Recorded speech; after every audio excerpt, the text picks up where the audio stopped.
ഇതിനെ അജ്ഞാതമായിരിക്കുന്ന ബ്രഹ്മത്തെ ഇപ്പോ ഇവിടെ എനിക്ക് അറിയാൻ കഴിയുന്നില്ല എന്ന് പറയുന്ന ആ ബ്രഹ്മത്തെ, ഇവിടെ ഏതൊരു ബ്രഹ്മത്തെ സംബന്ധിച്ചാണോ ഞാൻ അജ്ഞനായിരിക്കുന്നത്,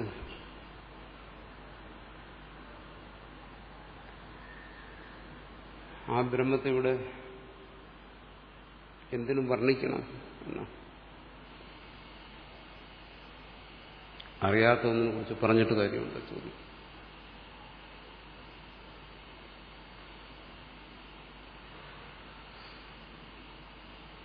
യഥോ വാച്ചോ നിവർത്തന്തേ,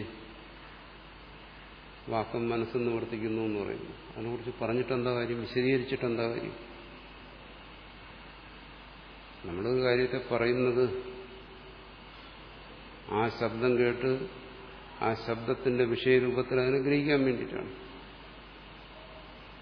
ഞാൻ പറഞ്ഞു കൊടുക്കുന്ന ഒരു കുട്ടിക്ക് എന്റെ മുമ്പിലിരിക്കുന്ന ഇത് വാച്ചാണ്, അപ്പോൾ ആ ശബ്ദം കേട്ടിട്ട് ആ ശബ്ദത്തിലൂടെ ആ വസ്തുവിനെ ഗ്രഹിക്കാൻ വേണ്ടിയിട്ടാണ് പറഞ്ഞു കൊടുക്കുന്നത്. ഇവിടെയാണെങ്കിലും അനന്തമായ ശബ്ദങ്ങൾ ഉപയോഗിക്കും. ആ തത്വത്തെ പറയാൻ വേണ്ടി. എന്നിട്ട് പറയുന്ന എന്താണ്, തത്വം ശബ്ദത്തിലൂടെ വെളിപ്പെടുന്നതല്ല, ചിന്തയ്ക്ക് വിഷയമാകുന്നതല്ല. പിന്നെ എന്തിനിതെല്ലാം?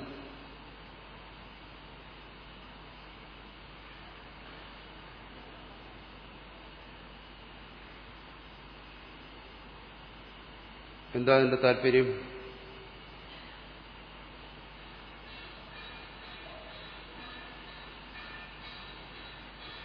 അവിടെയാണ് പറയുന്നത് ദൃശ്യതേതു അഗ്രിയ ബുദ്ധ്യ, നേരെ അതിന് വിരുദ്ധമായിട്ട് അഗ്രിയ ബുദ്ധിയുണ്ട്, അതിസൂക്ഷ്മമായ വിവേകം കൊണ്ട് അതിനെ അറിയാം. രണ്ടിനെയും സമന്വയിപ്പിക്കും. ഞാനിത് പറയുന്ന അജ്ഞാതം ബ്രഹ്മ എന്നവിടെ പറഞ്ഞതുകൊണ്ടാണ്. വാക്കിനും മനസ്സിനും വിഷയമല്ലാത്ത ഒരു കാര്യത്തെക്കുറിച്ച് നിങ്ങൾ എന്തിനാ ഇങ്ങനെ നിരന്തരം പറഞ്ഞുകൊണ്ടിരിക്കുന്നത്?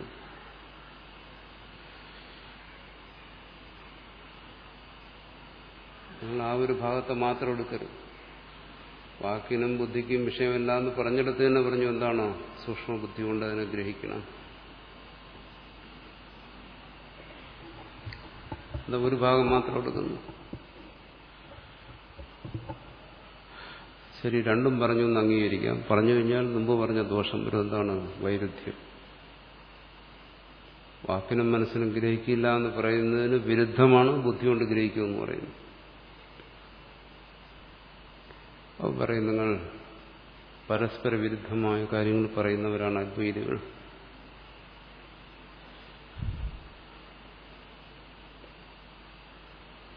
പക്ഷെ അവിടെ ശ്രദ്ധിക്കണം, ഇത് എന്തിനെ കുറിച്ചാണ് പറയുന്നത്? വാക്കിനും മനസ്സിനും വിഷയമാകില്ല, വിഷയമാകാമെന്ന് ഈ പ്രപഞ്ചത്തിലുള്ള എന്തിനെക്കുറിച്ച് പറഞ്ഞു കഴിഞ്ഞാലും അത് അസംബന്ധമാണ്, വൈരുദ്ധ്യമാണ്. അതാണ് നേരത്തെ പറഞ്ഞു ഒന്നൊഴികെ ആ അറിവിൽ സംബന്ധിച്ച്.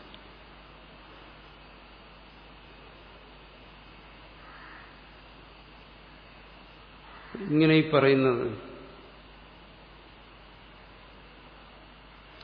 വാക്കിനും മനസ്സിനും വിഷയമാകത്തില്ല,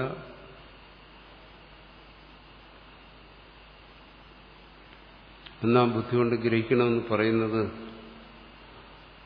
ഒരു തത്വത്തെ അറിയാനാണോ അറിയാതിരിക്കാനാണോ? എന്താ ഇവിടെ ശ്രുതിയുടെ താല്പര്യം? ഒരു തത്വത്തെ ബോധിപ്പിക്കാൻ വേണ്ടിയിട്ടാണ്.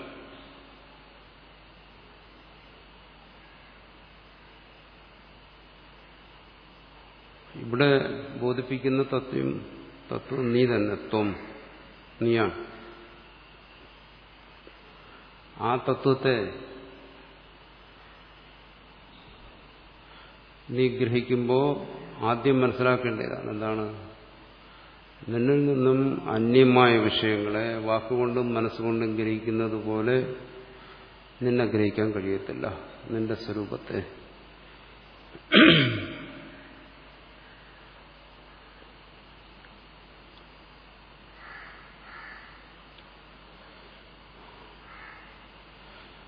സ്വസ്വരൂപത്തെ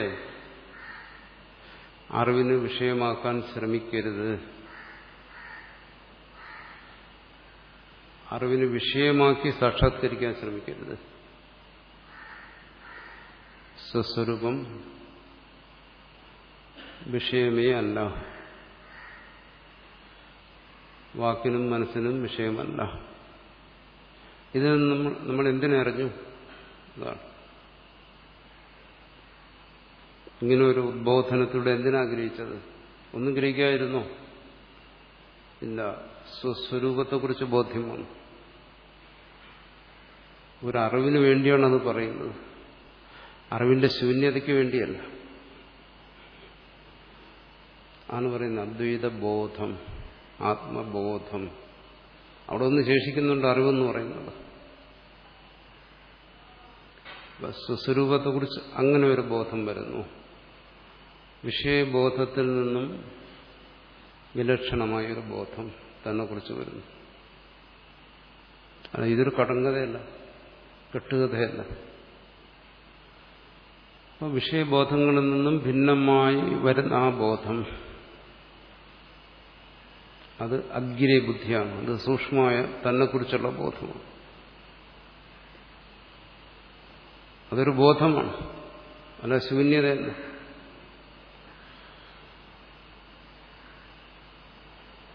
നിന്റെ സ്വരൂപത്തിൽ മനസ്സും വാക്കും എത്തില്ല എന്ന് പറയുന്നത് ഒരു ബോധമാണ്.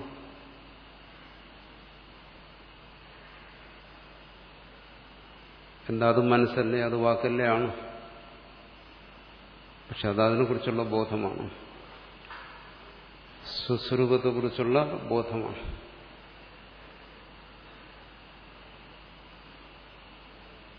അതുകൊണ്ടെന്താ പ്രയോജനം?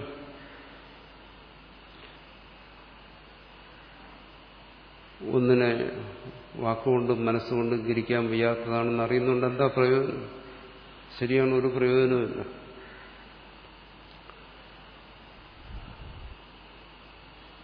താനൊഴികെ അന്യ വിഷയങ്ങളെ സംബന്ധിച്ചാണെങ്കിൽ ഒരു പ്രയോജനമില്ല.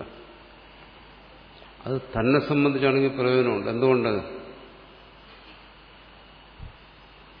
തന്റെ സ്വരൂപം തന്നിൽ നിന്നും അന്യമായ നാമരൂപങ്ങളെപ്പോലെ അല്ല. തന്റെ സ്വരൂപം സ്വയം പ്രകാശിച്ചുകൊണ്ടിരിക്കുകയാണ്.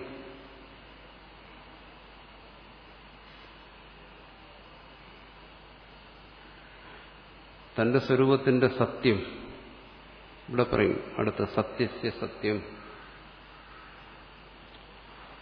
ആ സത്യം അതാണ് വാക്കിനും മനസ്സിനും വിഷയമാകാത്ത സത്യമാണ്. അപ്പൊ സത്യത്തെ വാക്കിനും മനസ്സിനും വിഷയമാകാത്തതെന്ന് ബോധിപ്പിക്കുകയാണ് അവിടെ, ആവശ്യപ്പെടുകയാണ് അങ്ങനെ ബോധിക്കാൻ.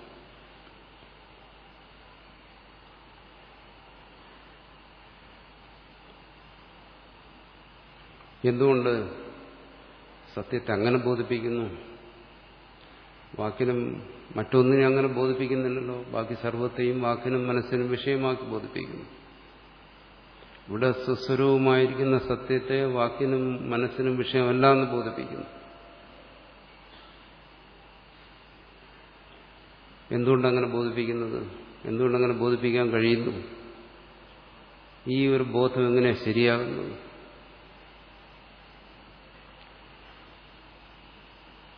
ഏതെങ്കിലും ഒരു വസ്തുവിനെ വാക്കിനും മനസ്സിനും വിഷയമല്ല എന്ന് ബോധിപ്പിച്ചാൽ അത് അസംബന്ധമാണെന്ന് പറഞ്ഞു. കാരണം വിഷയമല്ലാത്ത എങ്ങനെ ബോധിപ്പിക്കും? പക്ഷെ സ്വസ്വരൂപം സംബന്ധിച്ച് അങ്ങനെ ബോധിപ്പിച്ചു കഴിഞ്ഞാൽ അത് സത്യമാണെന്ന് പറഞ്ഞു. എന്തുകൊണ്ട്? കാരണം ആ സ്വസ്വരൂപം സ്വയം അറിവായി പ്രകാശിക്കുന്നു. അത് തന്നെ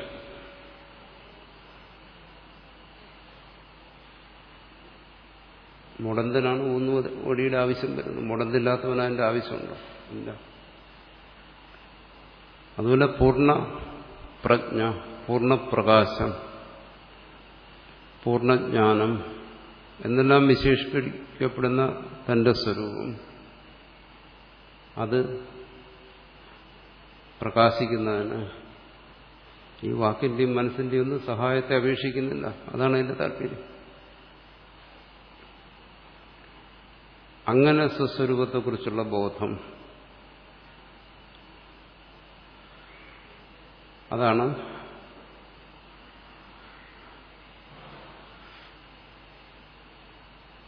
ഇവിടെ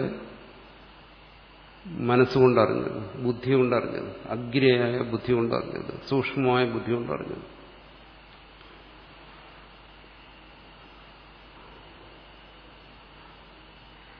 അപ്പം ബുദ്ധി കൊണ്ട് അറിയില്ല എന്ന് പറഞ്ഞത് ബുദ്ധി കൊണ്ട് അറിയാൻ വേണ്ടിയിട്ടാണ് എന്ന് മനസ്സിലാവുന്നു.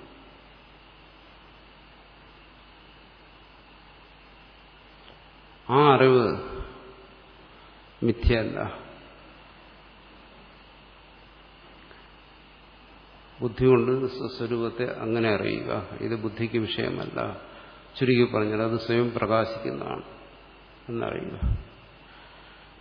അതിന് സൂക്ഷ്മമായ ബുദ്ധി ആവശ്യമാണ്. സ്വസ്വരൂപത്തെ സംബന്ധിച്ചുള്ള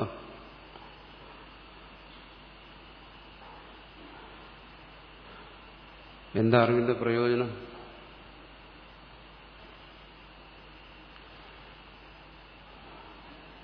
തന്റെ അറിവിലൂടെ ഇന്നുവരെ എന്തിനെല്ലാം അറിഞ്ഞിരുന്നോ, അതിനെ സംബന്ധിച്ച് ഏതെല്ലാം തരത്തിലുള്ള അറിവുകളുണ്ടോ അതുപോലെ ഒരു അറിവാണ് തന്നെ സംബന്ധിച്ചുണ്ടാകേണ്ടത്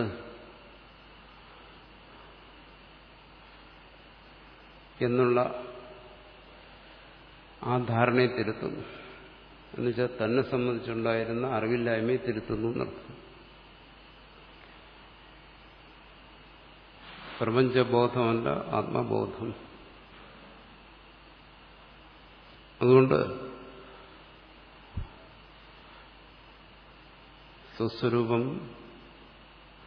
അറിവിന് വിഷയമല്ല എന്ന് സ്വസ്വരൂപത്തെ അറിയുന്നത്, താൻ തന്നെ അറിയുന്നത്,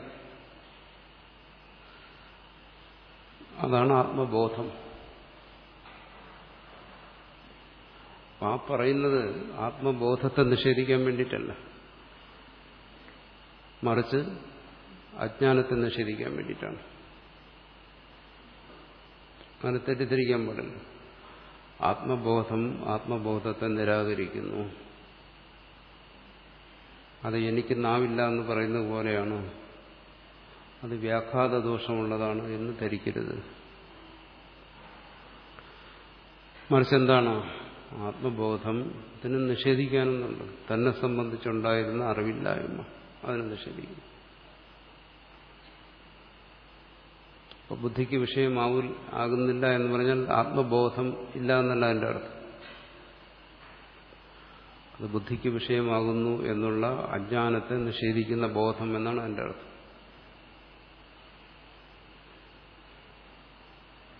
അത് അഗ്രിയ സൂക്ഷ്മമായ ബുദ്ധി കൊണ്ട് മനസ്സിലാക്കണമെന്നാണ് പറഞ്ഞിരിക്കുന്നത്.